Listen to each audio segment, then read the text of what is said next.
Okay, so we've been going through the options for the second roll, the different situations we might find ourselves, the different roles we might have.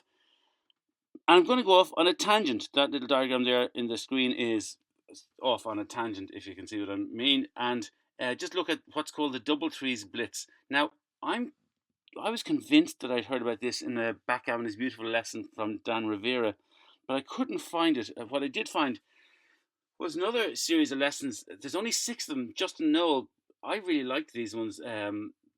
6 short lessons from him about how to play different situations, and one of his lessons talks about the double three blitz as well. So it's really what I thought was Dan Rivera, but definitely Justin Noel came up with this.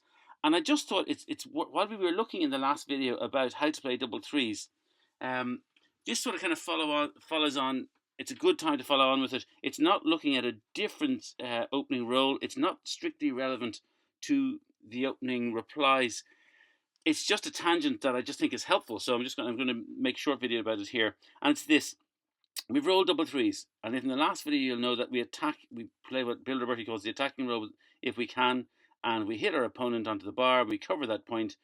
That gives them 32 chances of coming in next go. So we make our 5 point as well, and that reduces it to 27 chances that they will, out of 36 that they'll come in. 9 chances out of 36 that they'll fan. Now, it's not just if they split to their 22 point. If they split to their 20 point, we can do that as well.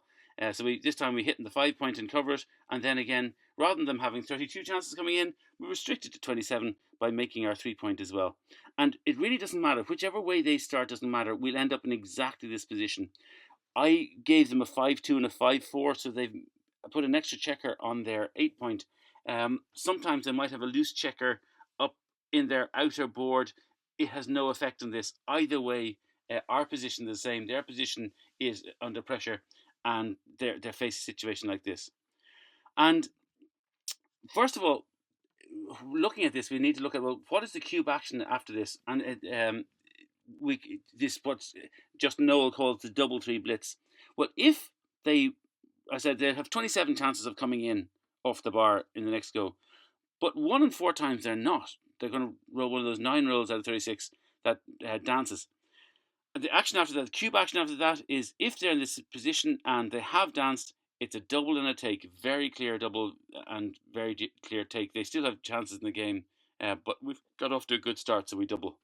If they do come in, so instead of dancing they come in, well then it's no double. We don't go near a double. We haven't had a decent start, but we're certainly nowhere near that.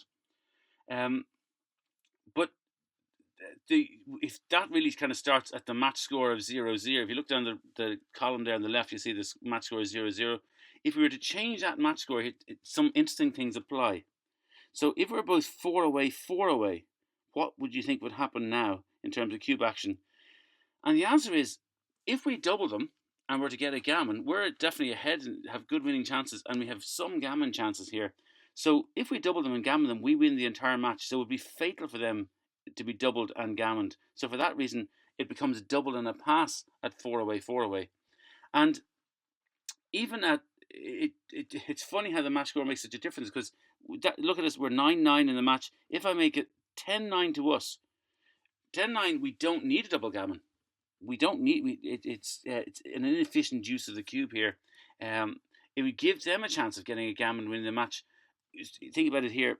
We win a gammon, we only need 13 points. We'd have 14, doesn't matter. But we're giving them the chance to get in, establish position, gammon us, and suddenly they've won the match. So at that score, we're just going from 9-9 to 10-9 to us. It becomes a no double altogether. So the match score is quite significant. And really, at other scores, at 9-9, it's a double and a drop. At 9-8, it's a double and a drop. But at 9-7 is the first time they're so far behind in the match now that it's worth their while taking. So it's just interesting to see that the match scores make a difference. But that's not the main purpose of the video. The big thing that comes across in this video, that the important thing to say about the double three blitz, is that it's not a blitz at all. Even though it looks like a blitz, we've got it black on the bar and we've got 3 of our home points made, and we look like we could, there's a chance for them dancing. It's not a blitz. It's actually a priming position. If you look at it, think about a blitz. how many do we need in the zone for Blitz? Probably about 10 checkers. We only have 8. But in this situation, we have a nice little prime there. We haven't made our 4 point yet, but there's every hope that we could. We can make our bar point. We're definitely blocking the checkers in. So we need to play this like a prime. You know, Mitchie always says that one of the keys to the prime is having lots of spare checkers on the 13 points you can bring down. So we're going to be trying to do this. The big thing is it's not a blitz. So we don't hit loose and try and pick up the other. You know, the temptation there is black's checker on the 1 point to try and hit them. We don't do that. Instead, the big thing is we focus on building a prime. We don't attack, even if it's called a double 3 blitz. So if, for instance, you were to roll a 5-2 in the next go, well, you know, 2 in the bar is better by far. Should you hit 6 to 1, put the second checker in the bar and really go for the blitz attack? No. You know, as I keep saying, we're priming. So we just don't have the ammunition there to cover that point. And so it's the wrong move. You know, if you did that, you could bring another check down to the midpoint. It's probably the best thing to do. But you don't have brilliant chances of covering, and you could lose your early advantage by being hit back. So for that reason, the simplest way to play 5-2 is to come down 13 to 8 and just play another one checker down to the midpoint as well. And that improves our chances of, you know, maybe making our 4 point, making our bar point, and keeping the prime going stronger. And if you look down there, the hitting roll, I went through all the different hitting options. That's the cheapest you'll get away with, a 225 millipoint blunder to hit. It's a very simple message to this video that the double 3 blitz is not a blitz, it's a prime, and play it like a prime. And similarly, you know, if you rolled a 4-3 here, you could come in from the 8 to 1 and put an extra checker in the bar. But again, we'd have the ammunition there. 8 checkers in the zone is weak. We shouldn't be doing that.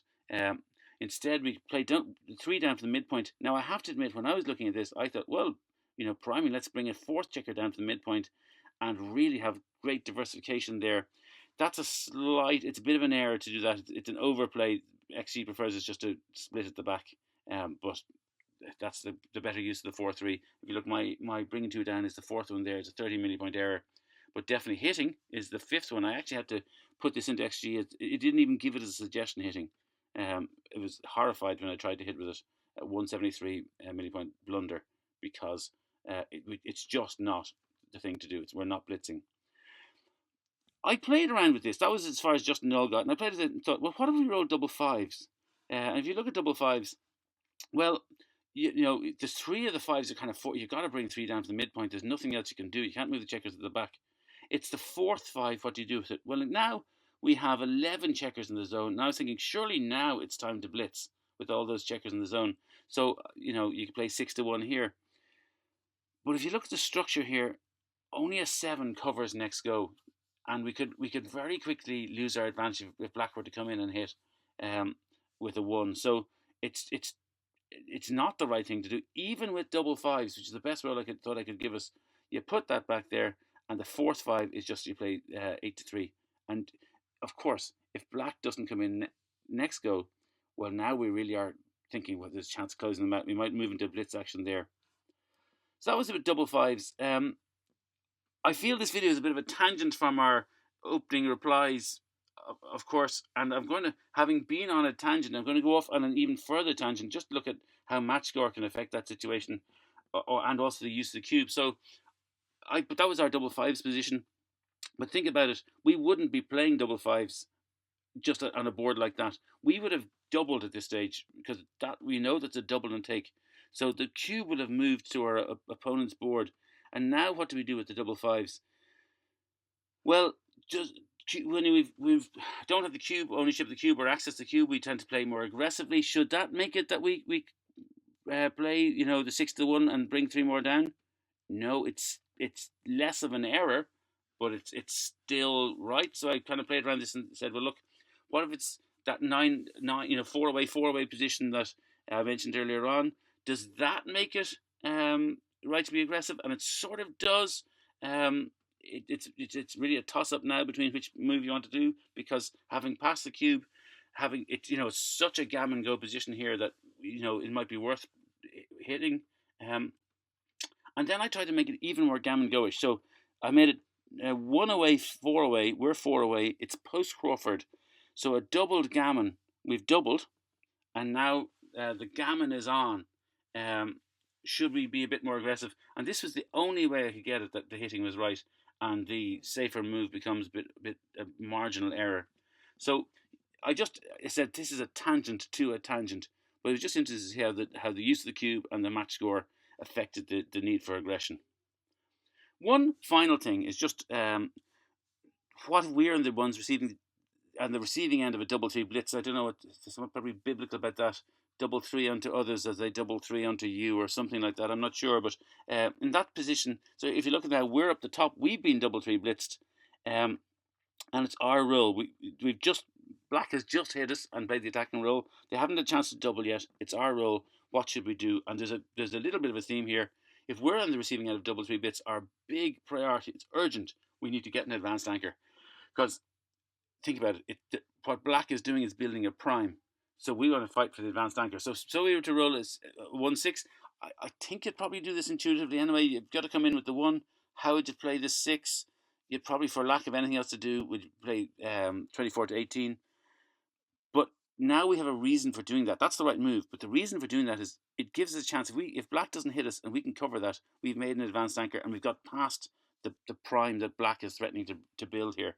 And likewise, if you roll a 4-1, if you want to pause the video and think about how would you play a 4-1 here, and assuming you've unpaused, well, you could think, well, we're in danger of being blitzed here, the double three blitz, so let's make ourselves an anchor with the 1, come in on the 1, and bring a nice builder down to the midpoint, the best builder we can have, and you think, no, we're not in bad shape here at all.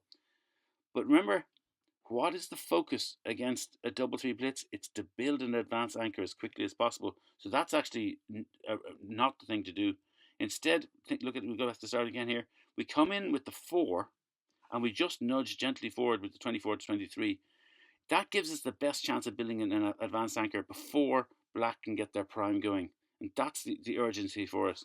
And as you see, it would be, looking at it there, it doesn't even give the option to come in gently, the one I was showing. So it's at least a 187 millipoint blunder. We want to come in and make every opportunity we can to make an advanced anchor in the face of what's a blitz. So thank you for listening to my tangent on a tangent. We've only 3 more rolls to go in terms of Jeremy Beguy's rules for the opening replies. We've got double 4s, double 5s, double 6s, and the next video we'll look at double 4s.